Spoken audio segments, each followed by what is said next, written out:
me up before you go.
One of my Kairos moments is happening kind of right now as we watched this video about time that just engages our hearing and our vision in that expression of time is never enough. There's just never enough of it, and we're always rushing to catch up and try to have enough and manage it well.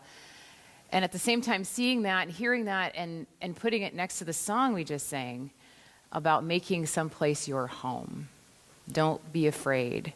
I'm going to make this place your home.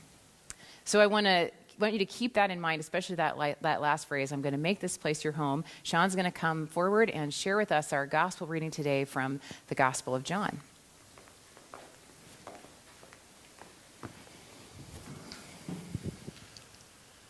The Word was first, the Word present to God, God present to the Word. The Word was God, in the readiness for God from day one. Everything was created through him. Nothing, not one thing, came into being without him. What came into existence was life, and the life was light to live by. The life light blazed out of the darkness. The darkness could not put it out. There once was a man, his name John, sent by God to point out the way to the life light. He came to show everyone where to look, who to believe in. John was not himself the light. He was there to show the way to the light. The life light was the real thing. Every person entering life, he brings into light. He was in the world. The world was there through him. And yet the world didn't even notice. He came to his own people, but they didn't want him. But whoever did want him, who believed that he was who he claimed, and would do what he said, he made be their true selves, their child of God selves. These are the God begotten, not blood begotten, not flesh begotten, not sex begotten. The Word became flesh and blood and moved into the neighborhood. We saw the glory with our own eyes, the one-of-a-kind glory, like Father, like Son, generous inside and out, true from start to finish.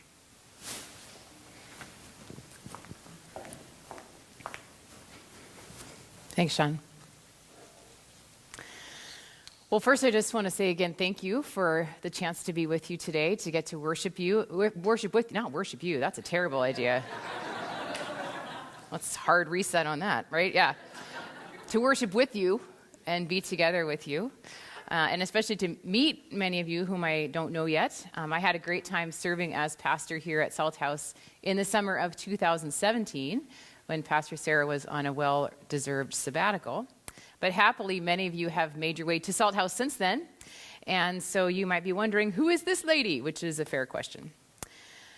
So I want to answer that a little bit in relation to the series that we're in right now, this series about time. Most of my waking time in the day is spent at or near or somehow with the people of Holy Spirit Lutheran Church across town. By the way, I spend a fair amount of that time with Sean, musician Sean, who is our office administrator. So it's pretty fun for me to get to work with Sean in a really different way and get to hear music from him, which I know is such a joy in his life. As a pastor there at Holy Spirit for almost the last 11 years, I have been deeply privileged to spend time with that community in moments from birth to death, from great, great joy to awful, terrible loss, and also approximately 2,574 committee meetings. The rest of my waking time I spend with my family.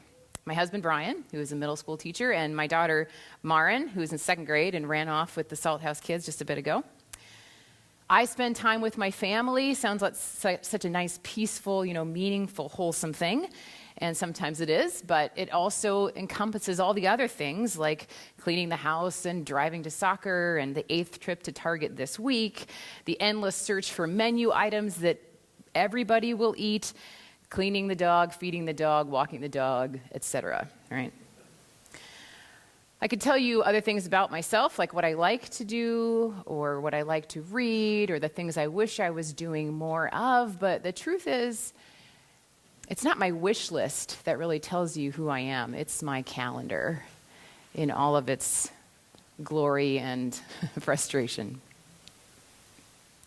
And that's kind of the story of time for us, for a lot of us, isn't it? We try to divide up time so that we can conquer it, or at least try to harness it as best we can. And we spend a lot of it talking about how there's not enough of it, or how we could use it better or manage it more wisely, like it's a thing that we could hang on to or control, or maybe someday master. And I think that's the first thing Jesus invites us to let go of when it comes to time. That it doesn't belong to us, a thing we could hang on to, but a gift that we receive. And just like anything else in our lives, receiving something with open hands instead of a clenched fist can make all the difference in the world. Jesus' time was spent in this pattern of relationships that I know you at Salt House talk a lot about. This sort of vision as a triangle, up, in, and out. Up representing that time that we spend with God. In, as in the time we spend in our communities that nurture and care for us. And out, the time that we give away for the sake of the world. And that gives us a pattern for our own sense of time. It helps us to look at our lives through realistic eyes. I mean, where do we really spend our time? Where are our great loves? In the truthfulness that our calendar carries anyway. It also invites us to think about, what are the things we do we wish we didn't do? What are the things we want to do that we never get to? Where are we out of balance in that triangle in one way or another? Even though that's always a moving target. Where do we feel like time is running out? To quote that great philosopher, Ferris Bueller, life moves pretty fast. If you don't stop and look around once in a while, you might miss it. So today we're asking again, as Ryan Phillips did a couple weeks ago with you, as Pastor Sarah did last week, particularly how our time is being shaped and formed by the presence of God, that up, our relationship with God. That's something that Jesus carried with him in his time on earth, and it's a challenge and an invitation that continues to live for us and through us the way that God enters the world through us as we connect to God in our own lives. So I want you to hang on to that up idea, that's representing the time that we engage, that we spend with God. Hold on with that for a little bit while I tell you one last thing about my own time. And it's this. No matter how much I juggle all the things that I need to do, the most important part of my day, 5 days of the week anyway, is shaped by two crucially significant moments. Whatever else I do or fail to do, whatever else I accomplish or fail to accomplish, no matter what else happens with my day, I must do this thing twice or everything falls apart. And it is this: I must get to the school bus. So my second grade daughter goes to our local public school and she takes the bus to get there. The bus comes to our neighborhood every morning at 8:25 a.m. and it drops her off at 3:45 p.m. Nothing else in this life or the next is as significant in my day as making sure that we are at the bus in the morning and that somebody to meet her is there in the afternoon. So my relationship with time these days is more like a square, up, in, out, bus. That's how this works. The truth is, I like a lot of things about the school bus. It's cold down there now in the mornings, standing in the rain with the dog, but it gets me moving every morning without fail. The car drop-off line that the PTA has carefully organized is a marvel of German-style engineering at the school, but I don't want to get anywhere near it. And when my daughter gets on the bus, I walk back quietly and I have a few moments of silence in the morning, and I really appreciate them. But what I like most about the school bus is something that somebody told me would happen. They said, you will get to know your neighbors and your neighborhood in a whole new way when your kid goes to school. Now, I'm sure that doesn't always happen. And I'm also sure you don't have to have a kid to get to know your neighbors in your neighborhood. But in our case, it really did happen like that, and mostly because of the bus. So I stand at the corner in the cold and the rain, and I wait, and I talk with other parents or grandparents or caregivers who have brought their kids down to catch the bus too. I watch my child giggle and run a little bit and try to throw pine cones at a certain tree and navigate the dynamics of elementary school while we're waiting for bus 148 to show up. I see the kids who are a little bit isolated, kind of standing there by themselves. You see the kids who are going to have such a hard time sitting still all day long. And you watch the younger siblings who look with such naked longing in their eyes when the big kids get on the bus, and they just wish so hard that they could be doing the same thing. All those things were already there. They were already happening for years.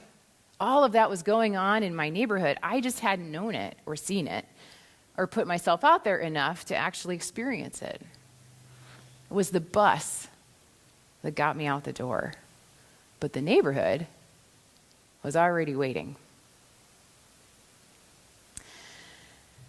When the writer of John's Gospel was trying to find a way to describe how God chooses to spend time with us, how God shows up for us, he settled on the words that Sean just read a minute ago from the very beginning of the Gospel to describe it.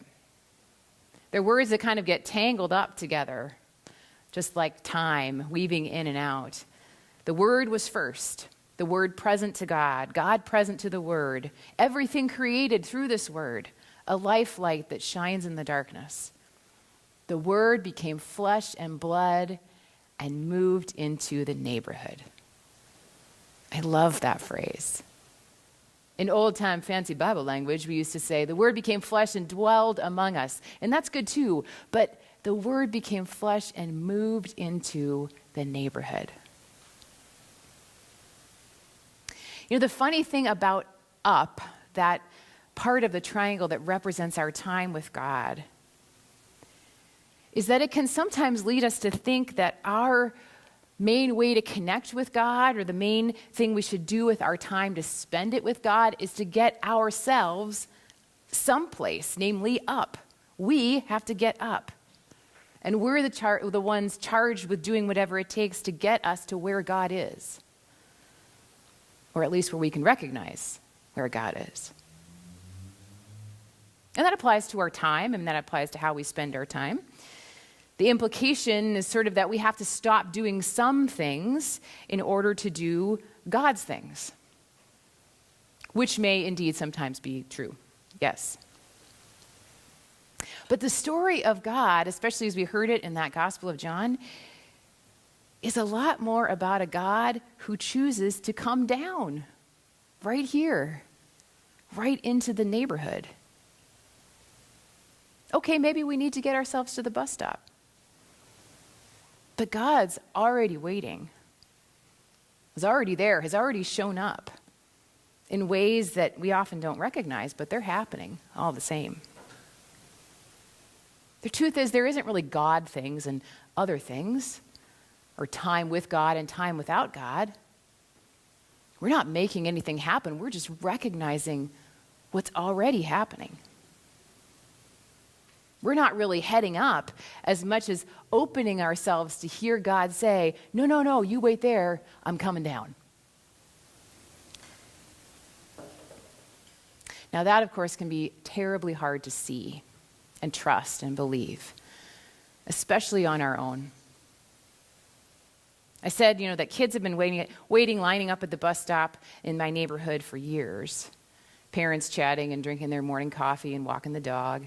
That's been happening for years, but while I was closed up in my own house, I couldn't see any of that.